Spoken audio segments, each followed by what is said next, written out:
So, let's resume. This little pub, and we came in from both doors. And Bill looked, and there was nowhere to go. We we were coming in the only exit, you know. And he's over in the corner like that, and Elvis then just took whipped cream and just buried him in the corner with whipped cream there, man. And then we just left. But it was all in fun. It was all in fun. Elvis loved the island. Hawaii was one of his favorite places to go. We went there several times over the years. And he used to love to stay at the Cocoa Palms Hotel because that's where he'd stay when he did the film Blue Hawaii.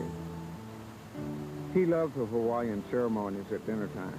To announce dinner, the hotel set signal fires among the trees. And also, while he was there, the Navy always put their admiral's barge at his disposal. What not many people knew is that Elvis had given a special concert to help pay for the Arizona Memorial in Pearl Harbor. Just beneath the memorial is the sunken battleship. Whenever he went to Hawaii, he liked to take people out to visit the memorial. Elvis was resting in his dressing room right after the Aloha from Hawaii television special, which, by the way, was seen by 2 billion people around the world. One of the guys came in and said there was someone to see Elvis, and it was Jack Lord. Well, now, Hawaii Five-0 and Jack Lord, Elvis watched them every time they were on, so that was one of his favorites. So Jack came back there, and man, it was just like instant friendship, you know? And Jack was talking to Elvis, and he said, you know, I don't think I've ever heard such dramatic music in my life. And Elvis said, Charlie, get this man a seat. We don't want to lose him, you know? And then the next week, Jack and Marie, his wife, invited Elvis and all those guys over for dinner at their apartment. You know, once Linda Lee had come up to see Elvis at his suite there, her dad was doing a recording session one time, and he needed a tenor singer. And she said, well, Charlie Hodge worked for Elvis, and he used to be with the guuyv boys. So Wakely had me come over and do a recording with him, you know, doing some vocal backup with this quartet he had. And then George Ritchie, who's married to Tammy Wynette now, George came because he was my piano player when I went in the Army with the guuyv boys. And George came to me about reorganizing the Foggies, and I was getting kind of tired of sitting around movie sets, so I talked to Elvis about me going on the road with the quartet and working some in Nevada. And he said, well, go ahead, you know, just come back in and help me do the sessions and everything. When you're not working, you come back here as home. Okay. So I had the quartet there, and then the quartet broke up, and I stayed with Wakely up to 1966, working along with Louis Prima, Sam Butera and the Witnesses, Harry James, you know, the orchestra. Harry James was my keynote playing buddy. And a lot of stars I was working with there in Nevada, and kind of learning, I guess, what I needed to know to lay out a show for Elvis. Because in 1966, I decided I really didn't have any time that I was giving to Charlie Hodge. Because it was either working with Wakely and doing shows, or coming in and doing something with Elvis, and I had no time for me. So I decided I'd leave the Wakely show and just work for Elvis. And at that time, we weren't touring, see, we were just doing the, you know, movies and things like that. So I came back, and then they started this thing of getting ready for the 68 comeback. And Elvis talked to me, and he said, you know, Charlie, I'm a little worried because I've done all these movies and everything, and said I've forgotten everything, and I think I may have lost it.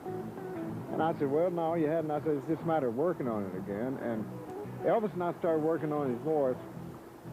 The guys would go to sleep maybe 1:30 in the morning, and Elvis and I would start, and 7, 8 o'clock in the morning, we'd still be sitting around the piano, just working on his voice control, his placement, and getting his projection going good, and then, you know, learning to support his tones real good. And then we did the 68 comeback, and then they started talking about going to Nevada and working there. Well, we had to start thinking about what he could do, you know, because Elvis used to just go out on stage on, with he and Scotty and Bill, and they'd do, on those one-nighters and everything, they'd do maybe 15, 20 minutes because there were other people on the show, and that'd be about it. Well, now we were going to have to do an hour show. So it was up to me then to start pacing it. So once we started rehearsal and everything, Joe Esposito would always time all the numbers and keep a list of them. And we would rehearse in one night. We'd rehearse as many as 40, 50 numbers. And people say, well, how do you get a show out of that? You got to rehearse a show. Well, what we did is what we rehearsed, I took and made a show out of it. When Elvis would start to do something, Charlie, you take up Elvis started singing a song that nobody knew, and Charlie knew that we did, so he would point at the stamps and even give us the chord to sing with, to sing the background with Elvis. Charlie always stood there and supported Elvis, and of course encouraged him. Elvis always had to have a lot of encouragement. Of course, you know, it's real funny. Elvis didn't think he could dance. He didn't think he could play a piano or guitar. And how many times I heard him say, man, I can't sing this. But Charlie and, of course, the Jordanaires and various ones were there to tell him, yes, you can, and you're going to, and you can do a good job, and the results came out very great. So that became my job, to lay out the shows. And subject always to Elvis's approval, of course. And so once we started working in Nevada,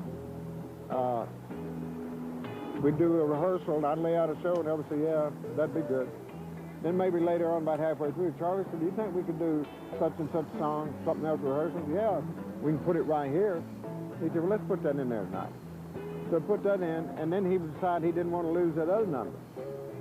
See? So then I would tell him, well, they're about the same tempo, so talk between the songs. And then people won't notice it when you go back into it, it's the same tempo. Because he'd be doing a song and he wouldn't want to throw it away. Over the years, with songs that he did on stage or songs that he planned to do on stage, we had over 500 orchestrations that he could have done at any time. If he'd just called it out, the music was there. Charlie Hodge, I think Charlie had a whole lot to do with Elvis's stage performance. I don't mean Elvis's personal performance. I'm talking about the production on the stage, where the band was, what songs. And Charlie, if Elvis drew a blank for a moment, says Charlie, where are he? Elvis would throw out a song like, well, Under Review. Charlie knew the tempo of the music, where Elvis may get involved with the audience, or Elvis may be making a speech, introducing the band. Charlie always had the song list there, and they knew the tempo of the songs and what songs would go over at certain situations. And so Elvis would look to Charlie, and Charlie would, under his breath, you wouldn't hear him, but he would call out a song title. I'd have to say that Charlie Hodge was, outside of Elvis, the most important man in the Elvis Presley show. Well, one by one they came. I mean, the best of the best. We had Jerry Sheff on bass, Larry Mahoverack on piano, John Wilkerson on rhythm guitar, and the great James Burton on lead guitar, and that fantastic Ronnie Tutt on drums. And I took the acoustic guitar and I sang with Elvis. Larry only made the first engagement for us, and then Glenn Hardin joined us with his piano after the next opening. Elvis then called in the Imperials Quartet and the Sweet Inspirations. And one of the Sweet Inspirations, it was 4 of them at that time, was Cissy Houston, the mother of Whitney Houston. And we began to plan the show. You know, we went and we caught Barbara Streisand, who was kicking off the first month at the New International Hotel. And this is the same stage that Elvis would be on, you see. So he began looking at it to see, it was such a big stage that you looked alone up there. Barbara looked like she was by herself. And he wanted to have people around him, you know, like, so we had the big orchestra. And he got this idea from going to see Barbara and Tom Jones, who, you know, Tom and Elvis had been friends for just years. And he, seeing these stages and what Tom would wear and everything, he decided what he wanted to wear and kind of how the lighting should be. And from watching all these shows, see, he could get an idea of what was happening in Las Vegas today. Elvis decided that he didn't think he'd feel comfortable in a tuxedo. So what he did is, you know, he was in karate, and in karate they have an outfit there where it's called a gi. So he and Priscilla designed kind of a modernized gi.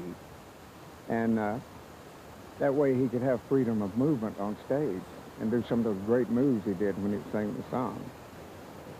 We started planning what we were going to do in 1969 before we opened in Las Vegas. And at first Elvis didn't want to use his guitar. He thought he'd just come out without it. And we sat down and we talked about it. And I said, well, gee, you know, everybody's used to seeing you. Like your first album had that picture of you and guitar on it. And maybe we can use it the first two numbers and then lose it. And so he said, yeah, that'll work. So come out, and then different things developed from that, like him hitting me in the stomach with the guitar. Nothing of that was ever really planned. And then he used to like just hand me the guitar after he finished the second number. And then he got where he'd kind of lob it over to me, you know? And then he started doing these karate workout things where it just going in different directions and everything. And I'm waiting back there, where's it going, where's it going? You know, and then one night, instead of turning around and lobbing it to me, he just threw it over his head like that. Well, from then on, I caught the guitar. I never missed it one time. But if you can see the later videos where I'm catching the guitar, the orchestra actually had a period they put there. They waited, and when you saw me catch the guitar, Joe Gercio had the orchestra go, dot, you know, dun, you know, as I called it, big chord. So those things just developed. No, nothing was ever planned. Everything worked off of Elvis and became part of the show. And the rehearsals before the opening were marathons. And the intensity and excitement was building, and everybody felt it. We'd rehearse all night long sometimes. Somebody asked me one time, you know, like what all I did on stage for Elvis, and it was a number of things. Like I laid out the shows, you know, subject to Elvis's approval, of course. And if he wanted to change a song during the show, then it was my job to get it lined back up so that the orchestra could keep their music, you know, in line. Because the way the music's laid out that way, you know. And then another thing I do is like Elvis, like on the, you know, the way he worked and everything, at the end of a song sometimes, he'd just be totally out of breath. You know, so I'd help hold his note for him, so if he's out of breath, I'd be hanging on to it. And then to help me, in case I gave out of breath, it was Ed Enoch with the Stamp Quartet. He'd be holding the note too, so Elvis was covered, you know? Charlie was always there to hit the high note in case Elvis didn't quite make it or didn't want to make it. Charlie was always there to hand him a scarf and to hit that high note if Elvis wanted him to. And it seemed like Charlie always knew when to do it. Somebody was asking me, like I said, about one of these one time. They said, well, you gave Elvis his scarves and water. You laid the show out. You told him what was coming up next. You were more or less Elvis's stage director. I said, well, I never thought about it that way. I was never given that title, but I guess I was. Charlie was sort of Elvis's go-between. He was Elvis's stage musical director, even though there was a big band director. But Charlie really was the guy who told Elvis's band, like, Elvis is going to work this new song in tonight. We're going to rehearse for it, and he wants you guys to do this, this, and this. Charlie had a great deal to do with Elvis's stage performance, but people are not aware of that. What happened the night July 26th can only be described as a desert explosion. It was awesome, a cosmic event. It was pure Elvis. It was built on dramatics. I mean, we would have these beautiful introductions and these big dramatic endings. Bum, bum, bum, wow, you know. So it's built on dramatic, and Elvis loved that. He loved it. I think that's one of the things he used to, when he used to, and he was a little boy in Memphis, and he used to go down to Overton Square and listen to the orchestras play the symphony music with those big endings and everything. And then when that developed into where he had these type of big endings and arrangements in his own songs, I think it inspired him and gave him more energy, you know, to have these big things with him now that he observed as a child and admired. If you ever talk with anyone who was there for any of those concerts, they'll tell you they laughed, they cried, they stood. They experienced something you do only once in a lifetime. On that opening night in Vegas in 1969, boy, there were so many big just superstars, you know, that came to see Elvis, you know. And there was a whole booth section there down front, and there was nothing but stars there, you know. Cary Grant was there, and he came backstage after the show that night, and he said, "Oh, I got to tell you this. Cary Grant's one of those beautiful people that when he sees beauty, whether it's an art form or a painting, a statue, he gets tears in his eyes. He gets emotional, you know." And they said that the whole time he was in the booth back there watching Elvis' performance, that he just wiped his eyes through the whole thing. He thought it was so beautiful. And he came backstage and he said, "Elvis, are you going to take this show on the road?" He said, "Yes, sir, we plan to." He said, "Oh, that's good. The people should see you." He said, "It's so beautiful." And Yul Brynner came backstage one night, and it was that magnificent, big, manly voice of his. You know, he said, "Elvis, thank you for the enormous amount of pleasure you've given us this evening." Just very elegant, you know. And Sammy Davis Jr., of course, every time we played Vegas, I think, he came and he wouldn't sit in the booth. He wanted to be right next to the stage at one of those tables. So, like he said, I can see the man work, you know. He was there the first night we did Thus Spake Zarathustra, what everybody calls 2001 Space Odyssey. Elvis, that was Elvis's idea, by the way. He went for a drive one day, which a lot of people didn't know he could go out anywhere by himself, but he went out in his Stutz Black Hawk, and he came back and he came up to me and said, "Charlie," he said, "do you remember that theme on the 2001 Space Odyssey?" I said, "Yeah." He said, "That'd be a great opening." We had 37 pieces on stage in Las Vegas. The only thing is, on the road we could only carry the brass. We couldn't carry the reeds and the strings. The only time we ever used the reeds and the strings on location like that was when we recorded at Madison Square Garden.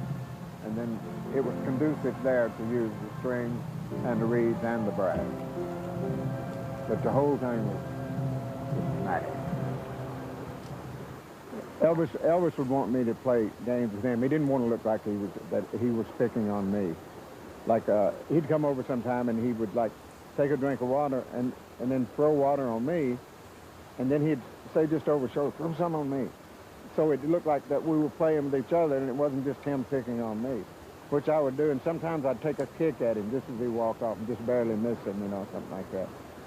Those things that weren't planned, you know, like it's like Elvis coming over at the end of the show, and we'd been on stage like 45 minutes or 55 minutes. He'd say, "What's next on?" And I'd tell him what's next. He said, "I don't feel like doing that." "What's next?" I'd tell him that. "I don't feel like doing that." I said, "Well, look, we're already done 55 minutes. Do funny how time slips away, and let's go home." He said, "Okay." One night we were playing an engagement somewhere. I don't know where it was. But Elvis saw these two young ladies down at the edge of the stage, and they had a birthday cake that they had prepared for him. And Elvis got down, and he was thanking them. And when he looked up, he had that look in his eyes. He's up to something, you know? And I said, "Uh-oh, here it comes." In front of 18,000 people, here it comes. And he did. As soon as the thank you turned.